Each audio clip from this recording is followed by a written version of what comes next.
What's going on, everybody? Welcome back to the channel. We're going to do things a little bit differently here. We got a video of 250R counterbalancer being taken apart and the bearing being redone. I've been building ours for many years, and the counterbalancer bearings have been an issue. I have sent them out to Carlos at BDT to have him put the new bearings in.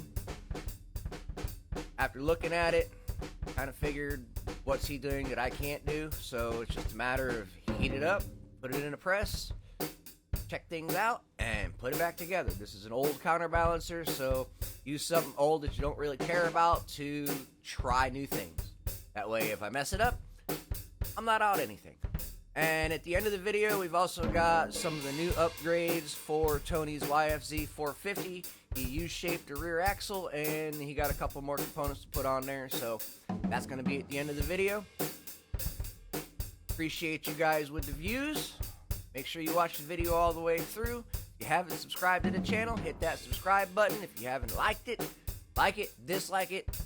If it's helped you out in some way or given you a little bit of comedy or information, let me know. Throw it down in the comments below. Let's get these videos out to as many people as we can. We're trying to hit the 4,000 watch hours.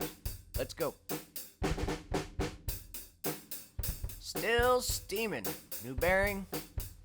Put it back in the press it back together. Yes, it's rusty, crusty, but like I said, this was an experiment. Marks are on point. Now for Tony's stuff. New programmer. New hints and clutch, complete clutch. And replacement OEM axle. That was fun. Dude done stripped everything off of it. Didn't give us any washers, no nuts, no nothing. Just here, have an axle.